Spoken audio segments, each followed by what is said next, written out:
মাঝে, মাঝে তো আমারও কেক খেতে ইচ্ছা করে বলো। আমি কেক বানাই বলে কি আর কেক খেতে ইচ্ছা করে না? হ্যাঁ, আমারও কেক খেতে কিন্তু ইচ্ছা করে।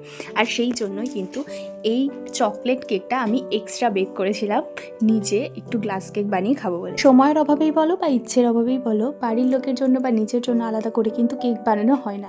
ওই কেক থেকে টুকরা-টাকরা যা কিছু পড়ে থাকে ওইগুলোই খেতে হয় সবাইকে। তো এবার যখন চকোলেট কেক খেতে ইচ্ছা করছিল আর বানাতেও ইচ্ছা করছিল একটা সুন্দর জিনিস, তো গ্লাস কেকটাই মাথায় প্রথমে আসলো।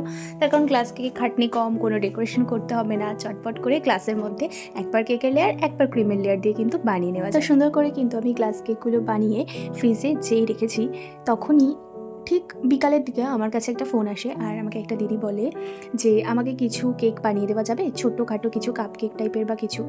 মানে এত কম সময়ের মধ্যে কি করে বিকালবেলায় আমাকে বলছে আর সন্ধ্যেবেলার মধ্যে কেক রেডি করে দেওয়া যায়। প্রথমে ভেবেছিলাম যে কাপ কেক বসাবো, তারপরে টাইমটা এতটাই কম, মানে টোটাল আমাকে টাইম দিয়েছিল 1 ঘন্টা।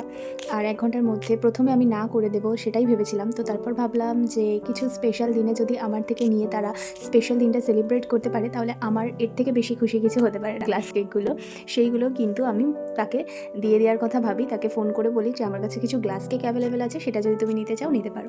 তো এখানে গ্লাস কেকের ডেকোরেশনটা কিন্তু খুব একটা ভালো আমি করিনি, তাকে ফটোটাও পাঠিয়েছিলাম। সে বললো আমার ডেকোরেশন চাই না, আমার শুধু কেকটাই হলে হবে আর ভীষণ টেস্টি হতে হবে। আর যেহেতু বাড়ির জন্য বানিয়েছিলাম তো সেহেতু ডিজাইনের দিকে তো কোনো রকম কোনো ফোকাস করিনি, আমি শুধু টেস্টের দিকেই ফোকাস করেছিলাম। আর যার জন্য কিন্তু আমি তাকে টেস্টি গ্লাস কেক দিতে পেরেছিলাম।